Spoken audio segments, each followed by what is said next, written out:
Hey guys, you may recall a video I posted a while back on how I dug this shallow well by hand here in behind my shed. Today we are building onto this well to increase its water collecting capabilities. I'll be adding a couple of drains connected to the sump pit to collect groundwater from the shallow water table I have in my area, or even surface water if we have a lot of flooding, and these will be added to low points in the yard for better collection. I'd like to transfer this water into tanks in the future, or even use it in small quantities to water trees or my vegetable garden. If I have too much water, I like to have a setup where I could pump that excess water to a nearby ditch. Someday I like to install underground pipes to handle all that, but we'll see what the future brings. Sometimes in the spring we get some extreme flooding and the yard can be flooded for several weeks with several inches of water. This impacts the trees, nearly drowning their roots, and in fact I've lost some trees in the past. It also floods my shed, and my septic field can struggle with this excess water. With that said, when I installed the sump pit, I added 2 pieces of weeping tile. I'll show you my process now of burying these pipes and adding those collection drains. Someday it would be awesome if I could stand the weeping tile along the tree line to help prevent the trees from sitting in water after weeks of those spring floods. So as you can see, I already started digging away here on the west side. I got the green top removed and I cut out a little square so the mini sump can fit nicely into the lawn. I think this is a good location for the mini sump because water does have a tendency to collect here. And as you can see, I moved on to the next step. I dug out a lot of the soil and did a visual fine tuning on the slope. Remember, the weeping tile here is not perforated, so the water will flow directly from the mini sump into the larger well pit.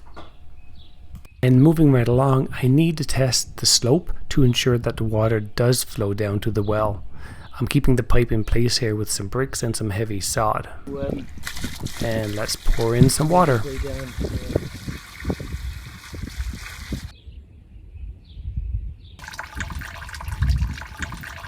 Cool, I'd see that it has already made its way down through. Couldn't be happier with the results. As you can see, I've already started to bury the trench back in, and it looks like we reached a point where we need to put a hole in the mini sump so the weeping tile can fit inside. Now these aren't pop-outs that you see here, but rather just indicators in the plastic of where you can make holes of various sizes. So I took a little piece of the pipe with me so I know exactly the size that I need to draw. So I laid it there and I circled it out. Now I was going to use a drill hole and then jigsaw all the way around.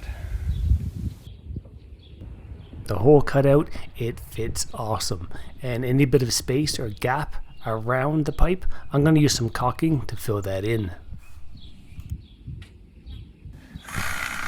So here I'm using an old sawzall blade to cut away some of the turf around the grate to give the lawn a nice slope into the sump pump area so any surface water can make its way down.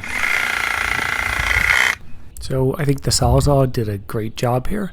Let's put the catch basin into place and get it covered back up. Alright guys, I covered up the trench and the area around the little sump. I decided not to use the large chunks of sod as they were too awkwardly sized to place back into the trench. So instead, I just covered it over and I'll seed this down the road. But next, we're going to power through installing the other sump basin. So here on the east side, we followed the exact same process. Here's a quick shot of where the pipe runs underground for future reference. I hope you enjoyed this video. If so, please like and subscribe to see the system in action when we get some heavy rains. Thanks for watching.